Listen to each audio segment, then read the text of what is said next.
Good morning once again. So, kumusta tayo mga ka-traffic? Nandito na naman si Highland Travelers. So, ngayon po is ipapakita po natin kung ano ba yung nagiging daily routine natin while on duty. Okay. Sa umaga po is nagkakandak tayo ng traffic direction and control kasi meron tayong tinatawag na rush hour. Ha? Pag rush hour kasi halos sabay-sabay na ang private and public utility vehicles. Kaya kailangan tayo nandyan kasi medyo maraming mga sasakyan. Hindi pa sila nakaparada. Kaya yan. Nandyan sila sa kalsada. Sa mga galit nga lang sa mga pulis kasi pag may pulis daw is traffic. Okay, ito tignan nyo. Gaano tayo ka-important. We always manage the road para safe po para sa mga pedestrian and safe din para sa mga driver natin para maiwasan ang banggaan. Okay? Kaya wag po kayong magagalit pag nandyan po kami sa intersection. Pasensyahan na lang po tayo kasi ito ang binigay na trabaho sa amin.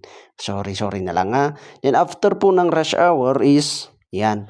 Mag-i-implement naman tayo ng traffic laws and ordinance, ha? Yung mga lang minsan may mga nagko-comment, nagsasabing pinag-iinitan natin ng mga public utility jeepneys and vehicles, yung mga taxi, ganun. Pinag-iinitan daw natin sila kasi sila daw ang hinuhuli natin. Actually, hindi naman eh. Tignan nyo, mas marami nga kaming nahuhuling mga private comparing sa public utility jeepneys, ha? So, in-implement natin, mostly ang in-implement natin dito sa may area natin is number coding. Kasama natin ang mga enforcer, kailangan din natin silang i-supervise, okay?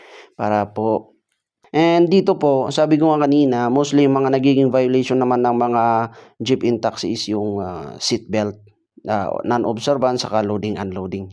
Hindi tama yung saan sila nagsasakay at nagbababa ng pasahero. Pag sa hapon naman, balik na naman tayo ulit sa pagkakandak ng traffic direction in relation po dun sa ating rush hour sa hapon. Okay? So, shout out taga CEO, City Engineering Office at sa mga kasamahan kong enforcer. Pero pag ganitong hapon, alam na natin, pila-pila na naman ng mga pasahero ng mga jeep natin. Kaya ganyan, pila tayo pero huwag kayong mag-alala. Inu-insure naman natin na merong jeep palagi. Then, dito po, sa gabi, manghuhuli na naman tayo. Ha? Huhulihin natin tong mga to na hindi alam ang oras nila sa paglabas. Yan, mga truck ban naman ngayon ang nahuli natin. So, yung truck ban hours natin sa hapon is dapat wala pong nagbabiyahe from 4 p.m. to 9. Ha? Hanggang 9. Ito, wala pang alas 9, nandito na sila. Kaya hayan, wala kaming magagawa, huhulihin namin kayo. Shoutout sa kabady ko. And after that, papasadaan natin yung mga staging, yung mga paradaan ng jeep para ensure natin na meron pa rin mga jeep na nagkakarga ng pasahero. And gumagabi na, kaya let's go home! Narito po lahat ang mga numero ng mga police station natin dito sa Baguio City, kaya sumbong mo agad para meron tayong action agad.